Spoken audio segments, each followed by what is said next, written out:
In a world where Twitter leads the headlines and the 24-hour news cycle forces people to choose sides, we're here to help you cut through the noise and discover that the truth lies somewhere in the middle. Hosted by entrepreneur, author, public speaker, and regular media contributor Seth Denson. Subscribe, share, rank, and review. Welcome to Somewhere in the Middle on the Real News Communication Network. We are back somewhere in the middle. I'm Seth Denson. Welcome to the show, everybody. It's Monday. Monday, while the beginning of the week is somewhere in the middle in here. We're glad to have you part of this one. Zach, how are you, buddy? I'm doing okay. A little dark on the camera today. I might see if I can do something about that. But otherwise, great. Yeah, for not those dark of you in your personality, just in your lighting. No, not at all. Yeah, black is my heart. No, for those of you watching, yeah, it might be a little cozy in the control room, but things in the studio are looking good. Seth, how are you? I'm doing really well. I got to tell you, I'm really excited about today's show. Yeah. And the reason I'm excited about today's show is twofold. The first is that this is show 8. Show 8. Episode 8. And Andrew, prior to the show, gave me a nice little statistic that the vast majority of podcasts end at show 7. Yes. We are better than the majority. Yes.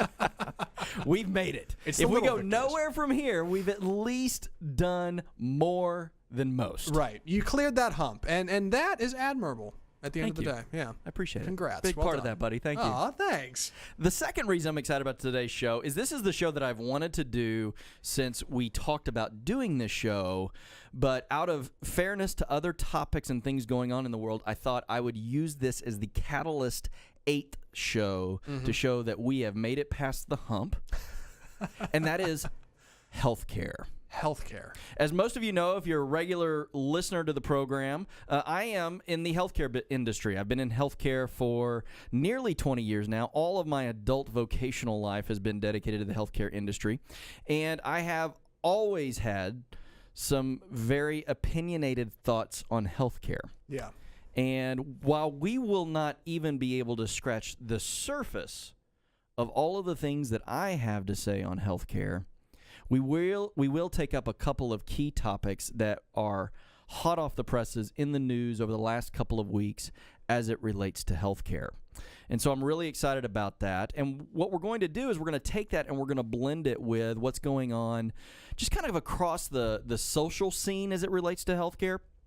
Because, interestingly enough, a report out last week, or the last couple of weeks from NPR, and I think it was redone by CNBC, was that health insurance companies are now partnering with data mining firms to learn more about their potential customers. Now, that doesn't sound good. I mean, at the offset, maybe I'm wrong. Well, it depends on where you land on it, right? Yeah. Because if you're an insurance company or a shareholder of an insurance company, you're all too happy that insurance companies are checking in on people. Yeah. But if you're a user of health insurance, maybe you want to be sure that extra burger joint you checked into last week on Facebook, maybe the underwriter that's setting your rates isn't looking at that. Right. Or that cute little emoji that you put out there saying that you were super depressed. Or all amped up on Mountain Dew, whatever your thing might be, that Sure. The person that's setting the premiums isn't looking at those things. So this was an investigative report done by NPR. And by the way, when I think investigative reports, my mind immediately goes to NPR. But it was a report done by NPR, which was an accurate report because we did our own research on it following the report that came out, only to have a secondary report come out, in the last week, that not only are insurance companies partnering with data mining firms, they're also partnering with genetic testing firms. So we've all seen the commercials on these 23andMe commercials, right? Find out more about your ancestry. Find out more about where you're from. You're 1/4 Lithuanian. And that means that you just might like vodka. I don't know what it means, but apparently if you go in and you do a little mouse swab and you send that data in, they can find out all these great things about you. But did you know that they may be selling that data to data mining companies? And those companies are then turning around and selling that data to insurance companies. Makes you feel all warm and fuzzy, doesn't it? You know, this reminds me, just a hair. I know this isn't this show. It reminds me of like working back in terrestrial radio and AM when I'd hear some guy at 8 o'clock at night, like, you're not going to believe what the government's doing now. Like, everybody get out your tinfoil hats. It sounds crazy. But at the same time, data mining's a real thing. It's a very real thing. I think people underestimate it. It is a real thing, and we're all too quick to tell the world everything about us. And by the way, I'm guilty of this from time to time. My wife reminds me quite often, you don't have to post everything on social media. And she's right. Well, what about the likes? I know, right? I feel so validated. Yeah. When somebody's liked, shared, or done something. By the way, quick plug. If you're listening to this show, please like, share, rate, and review. That makes Seth feel really good about the show. Yeah. You know what? Insurance companies can listen all they want.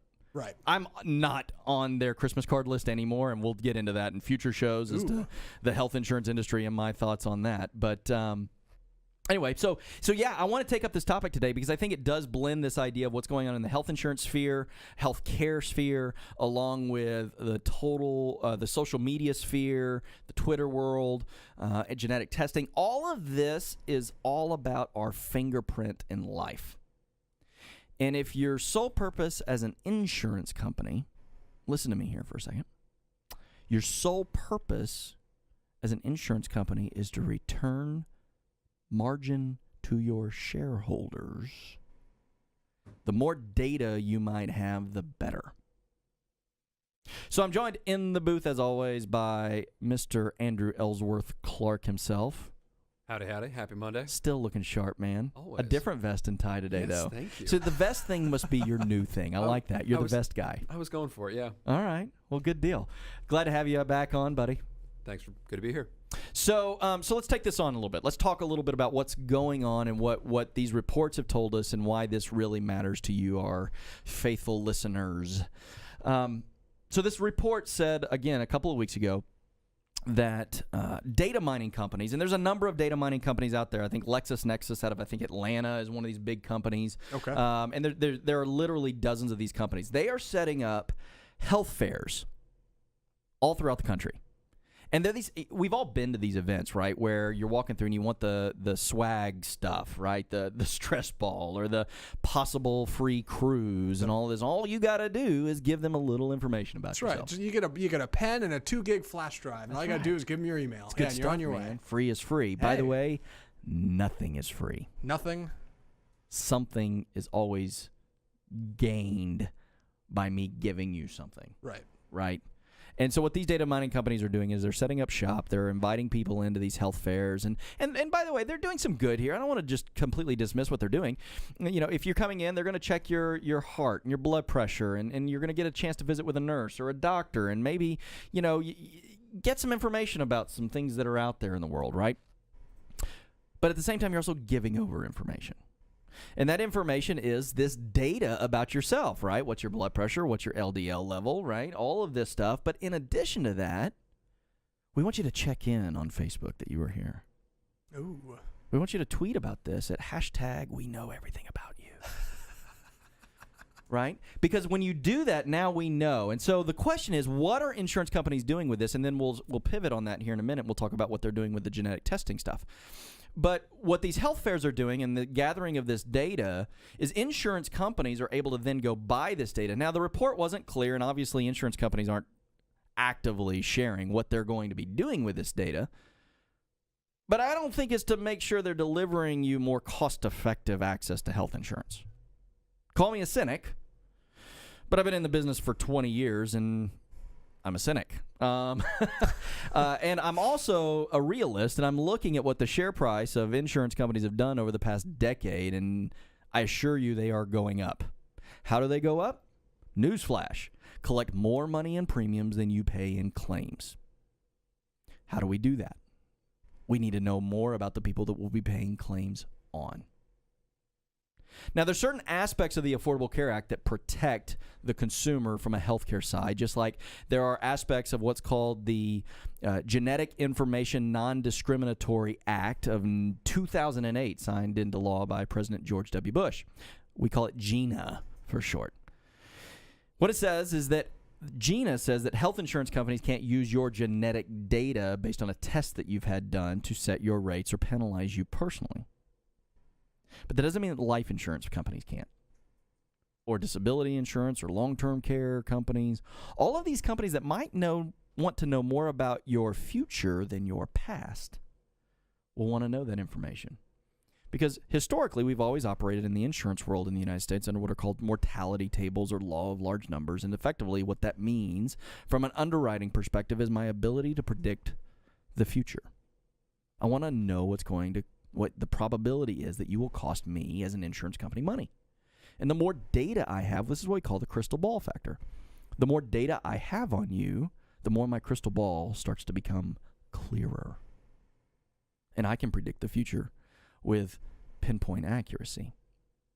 And what we tell the world about ourselves, what we are doing on a daily basis. Did we spend more time at the beach? Did we check into that burger joint 20 times? Did we binge watch a show on Netflix till 6 in the morning only to turn around and go to work at 8 a.m.? All of this stuff is data, and all of this stuff is freely given out. And if you read the 80-page terms and conditions on Netflix or on DirecTV or on Facebook or Twitter or 23andMe, you might find that your data is no longer yours once you give it to them. I know that's been an issue on Facebook. People have been caught with some kind of photo or something they can't get, and somewhere in there, once you submit something on Facebook, they own that JPEG. That's theirs now. Like, you can use it, you can access it, but like at the end of the day, legally, that's theirs. In perpetuity, forever. In perpetuity, yeah. It's a dangerous thing. So where do we land on this, right? Again, capitalism, economics, what do you got? Well, if I can be the insurance company here for a second. Well, you dress like one. How dare you? So what about fraud? That's the big argument on the health insurance side. Is we look into your Facebook to see if you're frauding us or defrauding us, and misrepresenting yourself before we issue you a policy. Yeah, no, I've never had any knee problems, and yet, hey, there's a picture of you at the beach, and you're totally wearing a knee brace. What's going on here? And while I would admit that is perhaps a, legitimate concern, I don't agree that that's their primary focus on this, but that is the argument on pushback. But does this go into a bigger question of personal responsibility? You're putting it out there. You mean to be personally responsible to not incriminate myself to the insurance company? That too. Yeah, you definitely don't want to do that. But again, we get so tied up on, oh my gosh, our data's out there. Yet you put it out there. You signed up for the 23andMe deal to find out everything about your ancestry. And yet, on that note, so 23andMe also got FDA approval last year to do disease testing. So you can now actually get like are you genetically predisposed to certain types of diseases? You have a marker for cancer, marker for Alzheimer's, things of that nature. Now, even if you didn't sign up for that, so I didn't pay the extra $20 to have my disease markers checked, that's not saying the company can't do it for you, and now they do still have that data. You gave them the swab with your DNA. They can run that test and still sell that, even if you yourself didn't pay to get the results. Yeah, and that's the interesting point. So, full disclosure, I actually did one of those tests. I know, right? Where are you from? I didn't do the ancestry test, although I am Scott-Irish. I do know that. I did the test on the disease management and understanding what I am more likely to be prone to. And I'm in the healthcare world, right? I want to know because I am a firm believer that we shouldn't just blindly trust our doctors and hospitals and systems. Again, I don't want to go all, far off the grid on this and the healthcare system's out to get me. But in some ways, parts of the healthcare system are out to get my money. And if I am putting something or ingesting something into my body like a prescription, I want to make sure that there is that prescription is going to do right by me based on my overall genetic structure, because based on how I am chemically composed, certain prescriptions might do different by me than others. This is what we call a genome test. And by the way, people like hepatologists do genome tests if you were diagnosed with something like Hep C, to make sure that one of the 3 Hep C treatment drugs that are out there in the world is going to have the best reaction to how you're chemically made up. We're all different. We're all unique. Just like our fingerprint, our DNA makeup is unique too. And having this information can be a positive thing. can be. Because if I know that I am more likely to react differently to one drug over another, well, I want to make sure I'm taking the drug that is going to be best for me. And I want my doctor to have that information too, because I want them to know, hey, you know what, based on how you are made up, this is what you need to do. I did it also from a nutritional basis. So if you're on camera and you're watching us on here today, I am half the man I used to be. And by the way, Zach, you're looking good too, man. Thanks. Yeah, I appreciate it. So we're all in this world of trying to be more fit and healthier and all this. So you can't tell if you're listening on the radio or you're even watching on camera through YouTube or Facebook. But I am 5'0", and back in the day I was about 225 pounds. Well, pretty good for 5'0". Yeah, that's pretty. So 5'7", but you know we're rounding down here. But no, I'm 5'8". When I wear my good shoes. Yeah. But anyway, 225 pounds is a lot of mass to fit into. Not a lot of quantity. If I was 6'4", that's fine, but I'm not. I'm 5'7" and a half and 2/3. So, you know, for me, I needed to find a way to be more healthy. And what I learned through doing this test was that certain diets will work for me. Mm-hmm. Certain ways of exercising my body will react to better. So I was still trying to do all the things that I'd learned or read online or the new fad, and finding that none of it was working. And my doctor was very clear, Seth, you got to lose some weight. We got to figure out how to do this. And I went and saw a nutritionist, and actually it was one of the nutritionists that recommended I do this genetic test. Yeah. So I did, and it was awesome. I got this, and it had to probably been 60-page report on what medications work, but what exercise regimens work, and what diet would work. And what I found was a very clear path to get the best result. And lo and behold, 6 months after getting this test, I lost 60 pounds in 6 months. I didn't drastically change my life. I didn't live in a gym or forego food. I just learned more about me and what was going to work best for me. And it was powerful. And so these types of tests, this type of information, I know we're taking on two topics here with the genetic testing versus the social media posting, but this data can be powerful. And in my world as a healthcare strategist, where I advise clients all the time how to better navigate the healthcare system, knowing more about yourself can be a great thing. But we all must be cognizant about what we're allowing others to know about us as well. Right? Yeah. But there should still be a little bit of protection on that. And that's really where we've got to start having a different conversation, and where maybe for the last few minutes of our show here today, because this has been we're doing a kind of a more quick speed show here today. Yeah. Because, listen, healthcare could be a topic that we do 20 times and take 45 minutes to an hour every time and not even scratch the surface. You could do your own podcast on just healthcare. Well, honestly, I bet you could do a whole series on it, no problem. Sure, and maybe we will. Maybe, right? Yeah. But for today, where does Uncle Sam fall in on all this? Where does the government take a position of? I mean, again, these terms and conditions pages are written by brilliant attorneys that cost a fortune, and that's why they're so long and written in this archaic way that nobody can really read them. And by the way, nobody does.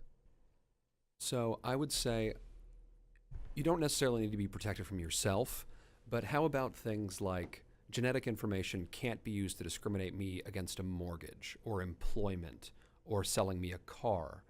And right now, there is no laws against that. If you're a bank and I'm applying for a mortgage for your house, you could use that genetic testing to say, like, he might be dead in 30 years. I don't think we're going to go for this. 20-year mortgage or nothing. Yeah. You know, and like, okay, hey, maybe that's a little bit too much.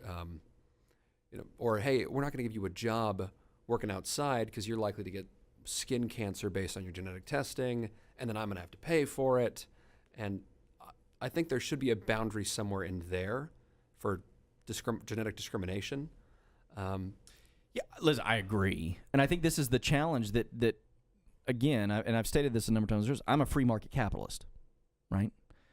But you do when it comes to healthcare, you oftentimes do find this conflict where when we take capitalism and immerse it in the aspect of our healthcare, aren't we in sometimes a conflict there? A lot of the time. But this is the argument that the left would make about government-run healthcare, right? By the way, if Uncle Sam is paying the tab, you don't think they're watching you? Mm-hmm. I mean, we see this in countries that do have socialized medicine. In Canada, we have a gentleman in our office by the name of Brian who grew up in Canada. His father was a doctor in Canada, and his doctor ultimately moved to the United States because he was tired of being told how to treat his patients. And he was tired of being told that he could treat this patient but not that patient because that patient probably wouldn't live long enough to get the fullest value in how he was treating them. And this is what happens when we do have socialized medicine. The other challenge you have is the United States is the most innovative healthcare economy in the world. The rest of the world looks to the United States for innovation, advancement of our medicine. And so the moment that we squash that ability for capitalistic return on investment, I think we start to squash the opportunity for innovation and advancement. Yeah, because why would I bother if I'm not going to make money on it? That's right. That's right. So again, this show, today's show, kind of an abbreviated show if you've been listening to the rest of them, but we wanted to bring this to your attention because I think this is a conversation starter that we need to start having more of a conversation about. We need to start to recognize a few things about today's healthcare system. There are 3 components to healthcare in the United States. 3 divisions, so to speak. And I used to refer to it as this 3-legged stool of the healthcare system, and I don't anymore. I've actually recently started referring to it as the 3-headed cannibalistic dragon of the healthcare system. Somehow I knew you were going to go dragon. It's like, I don't know where that came from, but yeah. My cynicism knows no bounds. Sure, yeah, the Cerberus, the dog that guards Hades. That's right. Yeah. So you have the healthcare delivery system itself, and in that is the largest part of the system. You have doctors and hospitals and surgical centers and pharmaceutical companies and pharmacies and medical manufacturers. Effectively, everybody that makes or delivers a component of the healthcare system is the delivery system itself. That is dragon head number 1. Okay. Then you have the insurance system. And this is the most misunderstood aspect of healthcare, in my opinion. Because when it comes to health insurance, most Americans who utilize health insurance to access the system think that health insurance is that insurance. It's not. It's healthcare financing. It is the system by which we finance our healthcare.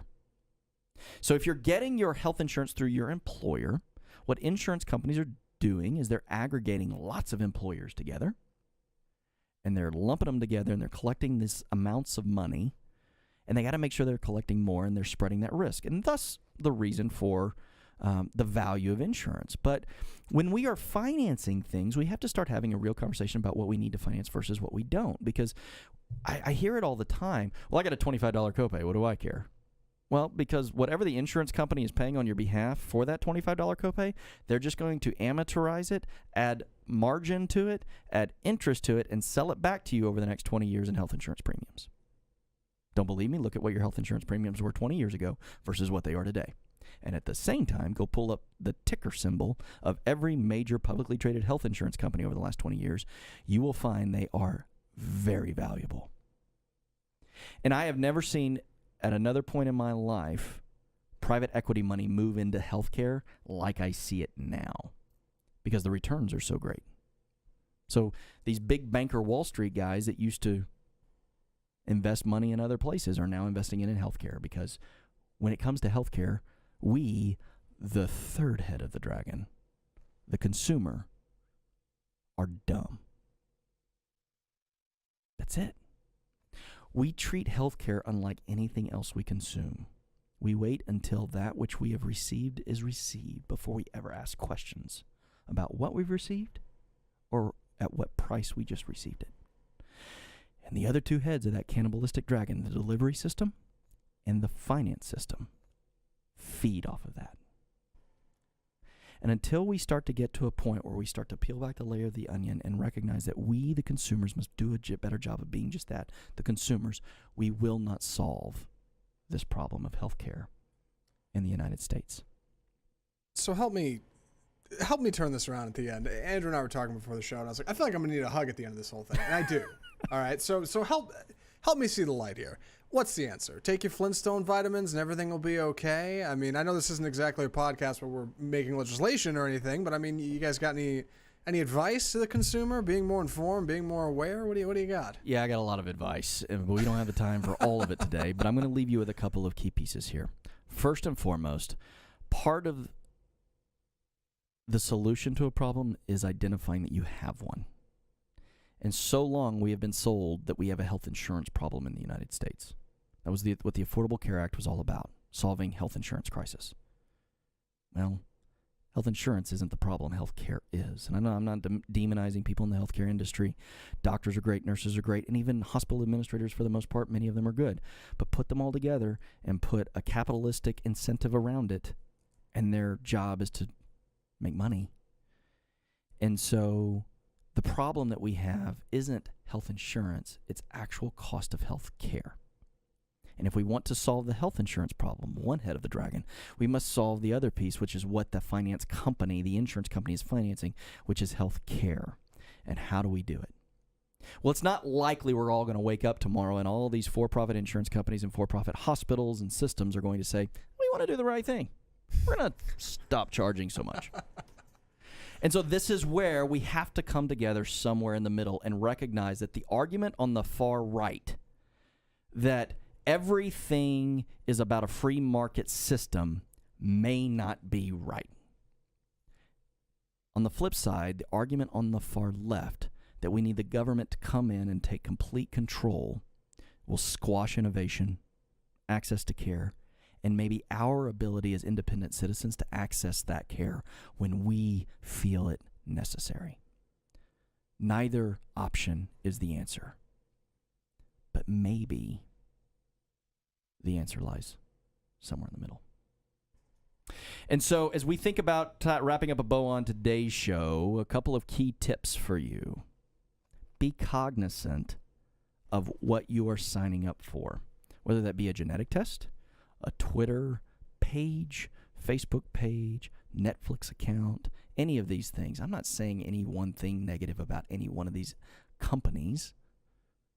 I subscribe to Netflix, I have a Twitter page, I have a Facebook page, and I have done a genetic test. And to me, it was valuable.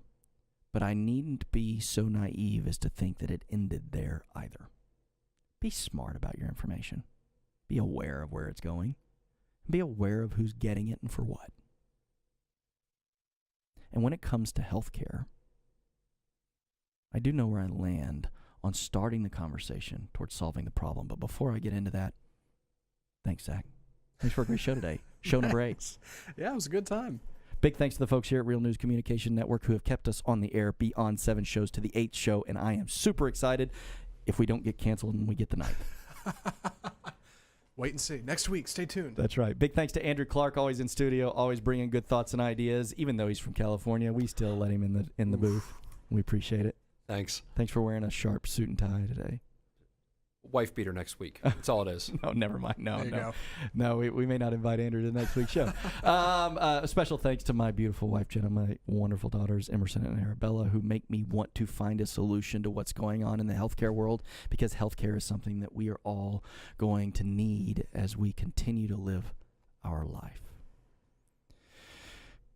And while I may be considering a number of things, I do know where I land on this, the healthcare debate. The United States boasts arguably the most innovative healthcare system in the world. However, innovation does come at a cost, and while our system leads the world in advancement, it also leads the world in price too. According to the World Health Organization, the United States ranks 37th in overall health amongst other countries, while ranking number 1 in overall cost. Sometimes what you get isn't what you pay for. That's nearly double the cost of other first world countries. Infant mortality is nearly double that in other comparative nations here in the United States. And while the U.S. ranks 19th overall in obesity with more than 33% of our population listed as obese, we pay more for our health care too. In addition, with all of the brilliance behind our system, we lose more of our citizens to heart disease, diabetes, and cancer than we do all other causes of death combined. Despite what we might think, American citizens don't actually consume more health care than the rest of the developed world. We just pay more for it. And why? Healthcare in the United States has become like a drug. In a world of addictions inclusive of caffeine, tobacco, opioids, and social media, we are a society influenced by our modern dependencies. It wasn't always this way, and dependencies aren't always addictions. I depend on water and air in the same way that to live life to the fullest, I depend on health care. However, over the past century in the United States, we have perverted the way in which healthcare is delivered, accessed, financed, and consumed. As such, the healthcare industry, acting the role of a drug dealer, has made pawns of us all. The good news is, however, we can break the addiction and reestablish a healthcare system meant to positively impact the lives of our citizens. It's just going to take some compromise and a little common sense. If you're on the right, you likely subscribe to the belief that a free market system, uninfluenced by government involvement and regulation, is the answer. And if you are on the left, you likely believe that a single-payer, government-run system just might do the trick. Regardless of where you fall on either side of these beliefs, the solution just might lie somewhere in the middle. Neither a government takeover is the answer, nor is the government completely removing itself the answer either. But where? With a healthcare system that makes up roughly a sixth of the U.S. economy and has the largest single lobby in Washington, D.C., as well as the fastest growing sector in our economy, how would one re-engineer healthcare without crashing the entire economic engine? Yes, healthcare itself is terribly complex, but the healthcare challenge is actually quite easy. There's only one major factor driving the problem: cost. Or dare I say, profit. Now let me be clear, I am a free market capitalist. I believe that our economic system in the United States is the greatest on the face of the earth, and that it is our capitalistic mindset that drives our innovation. But when it comes to a person's health, blended with the ability of another's profit margin, we find ourselves in a conflict of capitalism and care. And this is where common sense solutions must come into play. We must balance the cold, clinical response of business and the heartfelt emotion tied to our health in order to cure the ill, no matter the cost, to find a practical yet compassionate solution. We need pricing transparency in the healthcare system. An intravenous bag, also known as an IV, costs less than $1 to produce, yet is billed on average more than $500 per unit by hospitals within the United States. Yes, simple math tells us that is a markup of more than 54,000%. Welcome to healthcare. And yet, I'm provided and billed for those IV bags without ever being consulted on cost prior to my using them, or even their overall necessity. You should not be able to force me to buy a mystery product without first knowing the value and the price of that which I may be consuming. I would never buy a car by driving it off the lot without first understanding what it's going to cost, only to have you bill me later. And yet, that is how the healthcare system works. We have laws that regulate almost every economic transaction in the country, yet we are seriously lacking proper oversight in the healthcare space. We need a little Uncle Sam. It's not likely these profit organizations within healthcare are going to wake up one day and choose to reduce their margins. We need the government to regulate, but not run healthcare and the healthcare highway. We need to set speed limits on these transactions, not price set, but to protect the consumer. We deserve a fair and transparent marketplace. Capitalism works when I buy one product over another based on quality, cost, and a dozen other factors that each consumer gets to determine. But patients have no such options when it comes to healthcare. That isn't fair. It isn't right. And it must change. Finding myself somewhere in the middle, I'm Seth Denson.